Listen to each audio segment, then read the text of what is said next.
Hello, good morning mga kamars. For today's video pala is 2 days namin dito sa aming kainan sa Kubo. Dito kami ngayon kasi may bisita kami dumating. Hi ka muna. At ayan, nag-aayos siya ng Christmas light kasi i-design namin. Ayan, busy sila kasi kakain na kami ng lunch.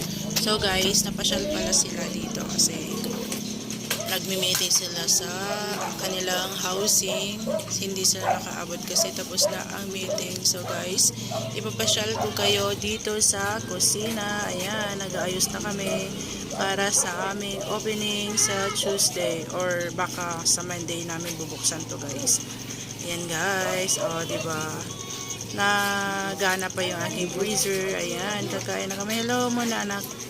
Ang pogi talaga ni Dodoy. Yan yung may-ari ng Parisan. Parisan ni Dodoy. Ayan guys.